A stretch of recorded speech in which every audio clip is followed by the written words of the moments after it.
Опытные волонтеры знают, что если животное попадает в приют, с большой долей вероятности пристроить его можно только в первый год, ну а потом шансы начинают стремительно таять.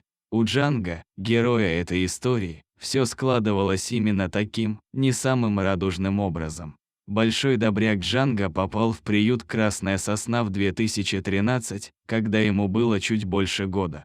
Он всех очаровал своей готовностью постоянно играть и общаться, ему совсем не нравилось сидеть в вольере. С такой неуемной энергичностью он мог бы вести себя на прогулках неуправляемо, но нет, Джанго прекрасно ходил как на поводке, так и без него. Несмотря на свой в чем-то грозный внешний вид и немаленькие размеры, Джанго не подходил для охраны. Зато из него мог бы получиться прекрасный верный друг для любого человека, оставалось лишь, чтобы его, наконец, заметили и забрали домой. Но время неумолимо летело вперед, а Джанго так никто и не хотел освобождать.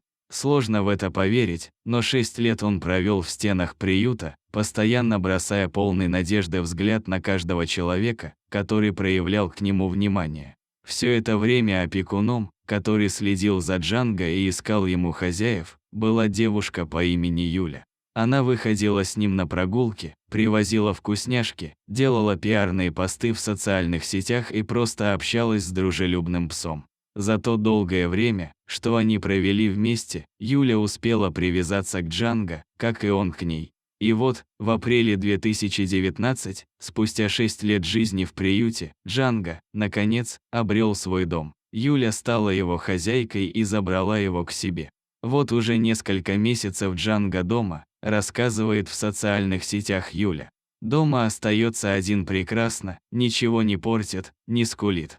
Поначалу были сложности с туалетом, но благодаря советам более опытных товарищей все быстро решилось. Пробовали путешествовать вместе, но Джанго плохо переносит длительные поездки в машине, несмотря на многократные попытки это изменить. Сначала ему было трудно освоиться в городе, боялся громких звуков, машин нет, но сейчас чувствует себя вожаком. Месяц назад мы подобрали ему на улице братика, сейчас учим их сосуществовать на одной территории. В целом, с появлением Джанго в нашем доме наша жизнь стала веселее и интереснее. Вот так благополучно закончилась история Джанго, который теперь точно освобожденный.